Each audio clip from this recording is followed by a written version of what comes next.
ఇక్కడ ఈ రోజు వైఎస్ఆర్ కాంగ్రెస్ పార్టీలో నిజంగా 2019 ఎన్నికల్లో వీళ్ళందరికీ న్యాయం జరిగిందని ప్రతి ఒక్కరూ ఆ రోజు మరి రాజశేఖర్ గారు మంత్రి అవుతారని, మరి అలాగే మేము కూడా అలాంటి సీనియర్ నాయకులు మాకున్నారు మంత్రి అవుతాడని ఆయన అడుగుజాడలో మన నియోజకవర్గం బాగుంటుందని చెప్పేసి మేమందరం పనిచేశాం.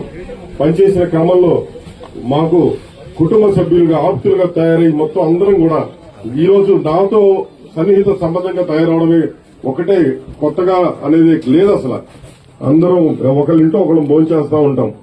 ఇటువంటి పరిస్థితుల్లో ఏదో ఊరికే కాదన్నా, ఖచ్చితంగా నా మనస్ఫూర్తిగా నేను చెప్తున్నాను, నాకు కాని పక్షంలో మరి రాజశేఖర్ గారికి ఇస్తే 20 కోట్లు నేను సంపాదించాను.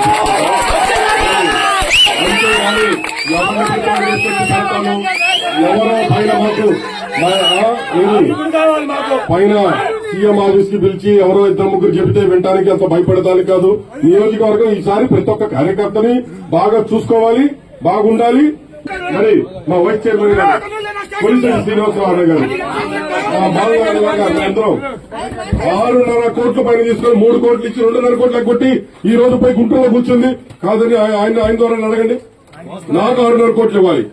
నేను ఇందాక సజ్జల దగ్గర అడిగితే ఆమె ఇచ్చింది నువ్వు వదిలేయన్ని.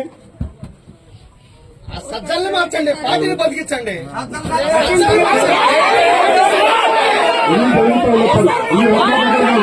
ఎంత మంది ఎన్ని రకాలు చేశారు.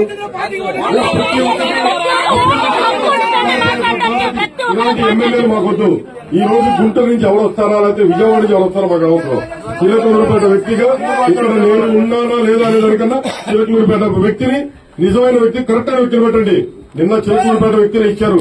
ఒక ఆడపిల్ల కష్టం తెలుసన్నారు, అదన్నారు, ఇదన్నారు. మీరు అన్నట్లే ప్రతి ఒక్కళ్ళు ఏదేదో పాటలు పెట్టారు.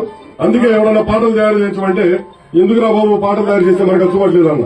కనీసం అక్కడ అవసరం ఉంటారు. అక్కడ కాబట్టి మనోహర్ అక్కడే పెట్టి ఇక్కడ